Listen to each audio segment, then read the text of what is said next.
আসসালামু আলাইকুম, সবাই কেমন আছেন? আশা করি সবাই ভালো আছেন। আলহামদুলিল্লাহ আমিও ভালো আছি।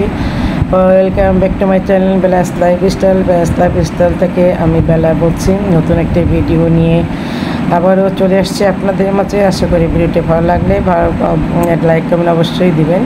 সকালবেলা আজকে খাবো খিচুড়ি।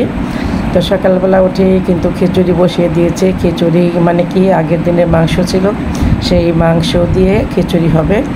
একদম কি বলে মিষ্টি কুমড়া দিয়েছি খিচুড়ির মধ্যে, আলু দিয়েছি। আর মাংস ছিল 2 বাটি, ছিল 1 বাটি নামিয়েছি। 1 বাটি দিয়ে মাংস একদম সরাসরি খিচুড়ি দিয়ে দিব। খিচুড়ি দিয়ে একটা বাগার দিব, দিয়ে একদম কমপ্লিট কি বলে সকালের জন্য নাস্তা। তো সকালের জন্য এত ভারী নাস্তা আমরা সহজেটা করি না। আজকে সুযোগ ছিল, তার রুটিও বাসায় ছিল, তার জন্য এই প্রিপারেশনটা নিয়েছে, আমি সাথে হেল্প করে নিয়েছি। আর যেহেতু ওরা 2 যা মিলে রুটি মিছিলা মিলে কাজটা করে, তো এত মজা হয়েছিল খিচুড়িটা, কি বলবো, অসম্ভব মজা হয়েছিল। সকালে আমার একটা খিচুড়ি হলে ভালোই লাগে। আবার বয়স হয়েছে তো, ভারী খাবার বা খেতে অত ভালো লাগে না, তাই বাচ্চারা খেয়েছে, আমার খুব ভালো লেগেছে। এখন আমি দুপুরে রান্নায় চলে আসছি। দুপুরে রান্না হবে আজকে করলা ভাজি, করলার ঝোল, সমস্ত মাছ দিয়ে, টাকি মাছ, পাবদা মাছ সব কিছু ভালো করে কড়া করে পেয়েছে। তারপরে করলার ঝোল, আর করলার ঝোল, তারপরে করলা ভাজি, এই ধরনের খাবার কিন্তু এখন খুবই ভালো লাগে, খুব মজা লাগে। আর আমি যা করি, ফুটন্ত পানিতে করলার ভাজি বা করলাটাকে আমি একটু ভাপ দিয়ে পানি ফেলে নিই, একদম তিতা লাগে না। এত মানে ইচ্ছে হলে বাচ্চারা খেতে পারবে, এতটা মজা হয়। সবাই খায় এখন, আগে তো জনি খেত না, এখন জনিও খায়। তো আমি মাছটা ভেজে নিয়েছি, তারপরে কি বলে করলাটা ভাপ দিয়ে নিয়েছি, আলুটাও আমি ভাপ দিয়ে নিয়েছি, কারণ আলুটা কষাতে গেলে সময় লাগে। আলুটার সাথে আমি আলু ভাপ দিয়ে নিয়েছি। ভাপ দিয়ে নিয়ে এখন মশলা কষিয়ে নিচ্ছি। মশলা কষিয়ে এখন আলু ভাপানো আলু আর করলা একসাথে দিয়ে দিয়েছি। আর এখন কিন্তু এটা একদম তিতা হবে না, তিতা মুক্ত একদম। কি বলবো আমি, কেউ যদি গ্যারান্টি চায়, আমি গ্যারান্টি দিয়ে বলতে পারবো যে এটা একেবারে তিতা ছাড়া। আমার ড্রাইভার তো খায় না, তো আমাকে বলতেছিল, ম্যাডাম আজকে করলা ঝোলটা এত মজা হয়েছে যে আমি কি বলবো, করলা ভাজি খেলে আর মাথা ঘুরায়, তিতা খেতে পারি না, কিন্তু আজকে এই ঝোলটা অনেক মজা হয়েছে। তো ওকে তুমি প্রায় করলা ভাজি দেই, আমি কি করে ফেলে দাও, ওই দেখি প্রথম খেয়ে দেখি, যদি দিতে হয় ফেলে দিই, আর নাহলে খেয়ে ফেলি। কিন্তু আমাদের করলা ভাজি আলহামদুলিল্লাহ যদি আমি করি, মিথিলা করি, তাহলে হয়। রুথি আবার এই করলা ভাজিটা খুব একটা ভালো করতে পারে না। অন্যান্য রান্নাটা রুথি খুব ভালো পারে, কিন্তু করলা ভাজি যেটা, এটা রুথি পারে না। করলার ঝোল মিথিলাও পারে না, এটা আমি করি একদম। মিথিলা রুথি করলার ঝোলটা একদম আয়ত্তে আনতে পারে নাই, আর আমি চেষ্টা করি। তো যাই হোক, এই করলা ঝোলটা এই গরমের সিজনে এখন আমাদের ঘরে প্রতিদিনই থাকবে করলা ঝোল। শিং মাছ দিয়ে, মাগুর মাছ দিয়ে হবে, ট্যাংরা মাছ দিয়ে হবে, তারপরে কি বলে চাপলা মাছ দিয়ে হবে, বিভিন্ন মাছ দিয়ে হবে। আর হবে কি বলে করলা ভাজিটা, অবশ্য চিংড়ি মাছ দিয়ে হয়, নর্মালিও হয়, তারপরে ডিম দিয়ে হয়, মাছের ডিম দিয়ে হয়, বিভিন্নভাবে হয়। যখন যেটা থাকে সেটা দিয়ে আমি করে নিই করলা ভাজিটা। এটা আমার হাজব্যান্ড, মোহিত, আমরা সবাই খাবো, শুধু জনি বাদ দিয়ে, আর সবাই খায়নি। এই তো দেখেন কত লোভনীয় হয়েছে আমার করলার ঝোলটা। সেই রকম মানে যেখানে 2 বেলা হওয়ার কথা, সেখানে 1 বেলাতেই শর্ট হয়ে গিয়েছে। আর যেহেতু মাছ দিয়েছি পাবদা, তারপরে টাকি মাছ, সেই জন্য আর স্বাদটা একটু বেশিই হয়েছে। একদম বেড়ে দিচ্ছি, একদম টেবিলে চলে যাবে খাবারটা রান্নাঘর থেকে, একদম কি বলবে ডিশে বেড়ে একদম দিয়ে টেবিলের উপর দিয়ে দিই। তো যাই হোক, এটা হওয়ার পরে আজকে খুব সিম্পলি রান্না করব। আগে ছিল আম ডাল, আর হচ্ছে কী বলে করলার ঝোল, আর হচ্ছে কী বলে কাঁঠালি বিচি ভুনা। কাঁঠালি বিচি আমরা তো ভুনা বলতেছি এখন ইয়াতে, আমার ভিডিওতে আমরা কিন্তু এটা বলি কাঁঠালের বাগার, কাঁঠালি বিচির বাগার। এটা আমার শ্বশুরবাড়ির কথা, কাঁঠালের বিচির বাগার, এটাই আমার শ্বশুরবাড়িতে ওরা এখনও এটাই বলে। আমি হয়তো ভিডিও করতে গিয়ে কথাটা আমি আমার ভাষা চেঞ্জ করে দিয়েছি যে কাঁঠালি বিচির ভুনা। আসলে কিন্তু এটা আমার শ্বশুরবাড়ির খাবার, আমার শ্বশুর বাড়ির ঐতিহ্য, এটা কাঁঠালি বিচির ভুনা, কাঁঠালি বিচির বাগার না। কাঁঠালি বিচি ভুনা না, কাঁঠালি বিচি বাগার, শুটকি দিয়ে বাগার। তা আমি খালাকে বলে রেখেছিলাম আগেই, খালা বিচি ছিলে, তারপরে পাটায় পরিষ্কার করে পিস পিস করে কেটে, তারপরে এটাকে গরম পানিতে, ফুটন্ত গরম পানিতে 2বার ধুয়ে নিয়েছে, মানে দুইটা বলক দিয়েছে, তারপর নামিয়ে নিয়েছে। এটা সিদ্ধ হয় না, এটার থেকে যে কষগুলি বেরিয়ে গিয়েছে। এখন আমি প্যান দিয়েছি, প্যানে রসুন দিয়েছি 4-5টা কী বলে সিঁদুর শুটকি, না এটা পোয়া সিঁদুর, এটা দিয়েছি। আর হলুদ, মরিচ, ধনিয়া, লবণ একসাথে মিশিয়ে আমি দিয়ে দিয়েছি তরকারিতে। এটা আমার রান্না সুবিধার জন্য দিয়ে দিয়েছি রসুন বাটা, কারণ এইভাবে করলে রান্নাটা অনেক আগে যায়, মানে রান্না করতে বেশি সময় লাগে না। এত গরম রান্না করে যাওয়া কিন্তু খুবই কষ্ট। ইদানিং কিন্তু মাঝে মাঝে আমি একদমই যাই না, আমি কিন্তু শুধু খাওয়ার সময় টেবিলে খেয়ে আসি।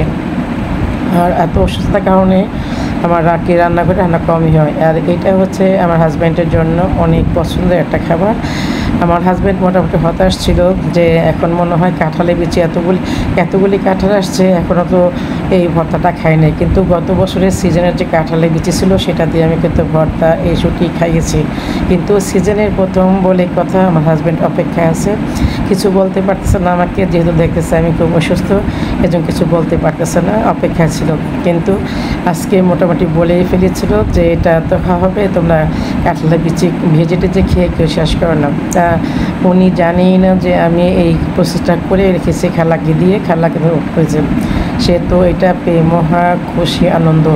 এত সাধারণ একটা জিনিস দিয়ে যে হাজব্যান্ডকে খুশি করতে পারি তা কী ভাবনা। আমি ফ্যান ছেড়ে আমি ইলেকট্রিক চুলায় রান্না বসিয়েছিলাম। আমার ভাগ্যটা কিন্তু খুবই খারাপ, দেখেন ইলেকট্রিক চুলার গ্যাস মানে কারেন্ট চলে গিয়েছে। এখন আমি আবার চুলার থেকে আমি গ্যাসের চুলায় নিয়ে এসেছি। এখন এই কাজটা আমি দ্রুত করব, কারণ আমি ভিজে গেলেই কিন্তু আমার খুব জ্বর, আমার অনেক দিন ধরে কিন্তু অনেক জ্বর, কাশি, ঠান্ডা, আমার অ্যান্টিবায়োটিক চলতেছে। তারপরেও তো অস্থির হয়ে যাচ্ছি। ওদিন রেস্টুরেন্টে খেয়ে এসেছি বাচ্চাদের নিয়ে। আবার আমি আজকে প্ল্যান করেছি আমি আমার ননদের বাসায় যাব, কারণ অনেক দিন আমি কথা দিয়ে যেতে পারিনি, কিন্তু আজকে বলছি যতই হোক যাব। কিন্তু এই রান্নাটা করে আমার শরীর এত অসুস্থ লাগতেছিল, আমি এসে একদম ঘুমিয়ে পড়েছিলাম। খাওয়া দাওয়ার পরে ঘুমিয়ে পড়েছি একদম। আমি হাতে মোবাইল নিয়েছিলাম, আমার হাতে মোবাইলটা একদম পড়ে গিয়েছিলো, আমি একদম ঘুমিয়ে গিয়েছিলাম। দুপুরবেলা কিন্তু আমি একদম ঘুমাই না। এই তো দেখেন কথা বলতে বলতে আমার কাঁঠালের বিচিটাও বোনা হয়ে গেল। এর চেয়ে বেশি শক্ত করব না, এর চেয়ে বেশি নরম করবো না, কাঁঠালের বিচিগুলি পানি শুষে নেয়। তারপরে যখন ঠান্ডা হয়ে যাবে না, একদম মাখা হবে, এটা ভর্তার মতো হবে। আর এমনি কিন্তু আজকে তার সাথে কিন্তু আবার কাঁঠালের বিচির ভর্তা ছিল। আমি যেহেতু ডাইনিংয়ে খাবারটা দেখাই নাই, আর কাঁঠালের বিচির ভর্তাটা খালা বানিয়েছিল, খুব সুন্দর চমৎকার ভর্তা বানিয়েছিল। তার সবার পাতে এক চিমটি কেউ করেছে, কিন্তু আমি সবাইকে ভাগ করতে গিয়ে আমি নিজেই ভাগে পাই নাই। তো খালাকে বলেছি, খালা কালকে আবার তুমি বানিয়েও অনেক বেশি করে রাখো, আমি বাকিটা ফিনিশিং দিব। আমি কিন্তু আজকে ভাগে পাই নাই, তোমাকেও কম দিয়েছি। খালা বলে সমস্যা নাই, আমি কালকে খুব বেশি করে বানাই দিব, কোনো সমস্যা নাই। এই খালাটা ভর্তা টর্তা অনেক ভালো পারে, কিন্তু রান্নাটা তত ভালো পারে না। রান্নার জন্য আমাদের যেতে হয়, কিন্তু খালা বলেছিল যে সে ভর্তা রান্না সব করতে পারে। তা যা একটু পরে খাওয়া দাওয়ার পর আমি ঘুমিয়ে গেছিলাম, ভেবেছিলাম যে ফোন করে না করে দিব যে আজকে আসবো না। আজকে না গেলে অবশ্যই আমার ননদ অনেক রাগ করতো। সে আমাকে আজকে 1 বছর যাবৎ দাওয়াত দিয়ে বাজার ঘাট করে আমাকে প্রতি সপ্তাহে ফোন দেয়। প্রতি সপ্তাহে আমার একটা না একটা বিপদ ঘটেই থাকে। এই যে আসছি ফল কেনার জন্য, কিছু তো নিতে হবে, বাচ্চা আশেপাশে একটা কী নেব, আমি সব ভুলেই গিয়েছিলাম এটা কথা।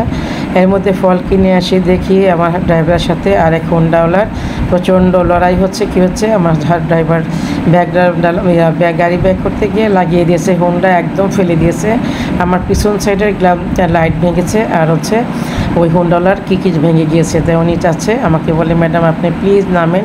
আমি নেমেছি, এত গরমে আমি অস্থির হয়ে যাচ্ছি। পরে আমি উপরে আসা তো রুথিকে বললাম, যাও তো রুথি কিছু একটা বলুন। তারপর রুথি বলছে যে আপনি এখন ছেড়ে দেন, পরে ওর সাথে কথা বলবেন। এত বিপদ নিয়ে ঘর থেকে বেরোনো যায়, যখন বের হয়ে ড্রাইভারটাকে নিয়ে কোনো না কোনো রাস্তায় বিপদ থাকলে আমার অনেক খারাপ লাগে, বিপদের উপর বিপদ লেগেই থাকে। এই তো বলতে বলতে চলে আসছে আমার ননদের বাসায়। এসে দেখি যে আমি যখন গিয়েছিলাম তখন আর অন্য একটা বাসায়, এই বাসাটা নতুন আসছে, আমি আর যাই নাই। তারপর 1 মাস আগে আমি চেয়েছিলাম যাওয়ার জন্য, তখন আমার হাজব্যান্ড ছিল, তা অনেক ঘেমে গেছে বলে কিনা আজকে না, তুমি অন্য দিন আসো। আর রুথি তো নিয়ে আসছি, যেহেতু শ্বশুরবাড়ির লোকজনদের সাথে আমার ছেলের বউদের একটু যোগাযোগ রাখা উচিত, সেই জন্য সেই হিসাবে আমি নিয়ে যাই, সবার বাসায় নিয়ে যাই। চাচিকে দেখতে নিয়ে গিয়েছিলাম, এখন ছোটো চাচিকে অনেক নিয়ে গেছিলাম, কিন্তু ছোটো চাচির বাসার যাওয়া হয় নাই। তো ভাবতেছি ও যেহেতু চাকরি করে, সেই ক্ষেত্রে কিন্তু একটু সময় সুযোগ লাগে। তবে যদি যখন কোনো প্ল্যান করি তখন দেখা যায় বিপদ। আর আমার হাজব্যান্ডের ব্লকের সমস্যা থাকে, কখন না কখন তাকে মেডিকেল ভর্তি করতে হয়, করতে হয়, এই টেনশন থাকে। এই তো আমার ভাগ্নির ছেলেটার সাথে যারিয়া কথা বলতেছে, আর আমি ওর সাথে অনেকটা মজা করতেছিলাম। ওর কত খেলনা দেখে আমি বললাম কী করো এগুলি। আর ও কখনো আমার সামনে আসে না, মিষ্টি মিষ্টি হাসতেছে, আর ও কথা বলতেছে, খুব লজ্জা পাচ্ছে। তা আমি এটা ওকে নিয়ে আমি খুব মানে আনন্দ করতেছিলাম যে এত লজ্জা কিসের ছেলে হয় সেই। আর আমারটা দেখেন কত চঞ্চল, কত কী বলবো, নির্লজ্জ, কোনো লজ্জা নাই, শরম নাই, দিন দিন বড় হচ্ছে আর এমন হচ্ছে। আর বাসায় যেয়ে বলতেছে আমার ননদকে যে আপনি বুব্বাকে কফি দিলেন, তা আমাকে নাস্তা দিবেন না, আপনি নাস্তা দিচ্ছেন না কেন? বাসায় এসে আমি জিজ্ঞাসা করলাম তুই এমন কেন বললি? বলে কেন বুব্বা, এটা তো নিয়ম, তোমাকে চা দিয়েছে, একজনের বাসায় গেলে নাস্তা দিতে হয় না? আমি তাই বলি তুমি সামনে জিজ্ঞাসা করবা? বলে হ্যাঁ এটা তো নিয়ম। আর আমার দাদা ভাইয়ের বোন না, আমার দাদা ভাইয়ের বোন তো, তাহলে কেন বলবো না? সে আমার একটা দাদু না, সে আমার একটা দাদু, তো আমি সেই জন্য বলেছি। তো যাই হোক, তারপর তো ওরা তো নাস্তা দিয়ে টেবিল ফাটিয়ে দিয়েছে। চিকেন ফ্রাই ছিল, কেক ছিল, তারপরে চিকেন ললিপপ ছিল, ফ্রেঞ্চ ফ্রাই ছিল, দই ছিল, আম ছিল, পিৎজা ছিল, কয়টা বলবো, তারপর মোমো ছিল, মানে আমার যত পছন্দের খাবার আমার ভাগ্নি সব রেডি করে দিয়েছে। তারপরে ছিল কি বলে যে একটা ওর আমার ননদের হাতে বানানো একটা কাবাব ছিল। তো যাই হোক, এত অসুস্থ অবস্থায় গিয়েও কিন্তু আলহামদুলিল্লাহ আমি অনেক সুস্থ ফিল করছি, যেহেতু পরিচিত লোক সাথে দেখা সাক্ষাৎ হলে গেলে খুব ভালো লাগে। খাওয়াটা বড় কথা না, বড় কথা হচ্ছে সময় কাটানোটা আর দেখা সাক্ষাৎ হওয়াটা। তার রুথিও খুব আনন্দ করছে। রুথি মিথিলা পারলাম না, মিথিলা তো অসুস্থতার কারণে আমি রুথিকে নিয়ে গেছি। তো এই তো আজকের দিনটা খুব আলহামদুলিল্লাহ ভালো গিয়েছে, সুন্দর গিয়েছে। ননদের সাথে ভাগ্নিদের সাথে সময় কাটিয়েছি, খুব সুন্দর। আমার মনে ওখান থেকে এসে আমি একদম সুস্থ হয়ে গেছি। আমার মনে হয় পরিচিত লোকের সাথে দেখা সাক্ষাৎ হলে না মানুষ সুস্থ থাকে। তা কেমন হয়েছে ভিডিওটা সবাই জানাবেন। আর বিকালটা অনেক আনন্দ করেছি। রাত্রে এসেছি, রাত্রে এসে দুপুরে যে খাবার খেয়েছিল সেটাই খেয়েছি। আমার হাজব্যান্ড খেয়েছে আম দুধ, আমিও খেয়েছি আম দুধ। আর তারপরে অনেক লিচু নিয়ে এসেছিলো, লিচুগুলি খেলাম। তারপরে আমাদের রাতের শোয়ার সময় হয়ে গিয়েছে। আর যারিয়ে কিনে আমরা সবাই খুব আনন্দ করতেছিলাম আর বলতেছিলাম যে ওর বাবাও ঠিক এমন কোথাও গেলে নাস্তা দেয় না কেন? ঠিক সেই কাজটাই আজকে জারিয়ে করলো, নাস্তা দিবেন না, নাস্তা দিচ্ছে।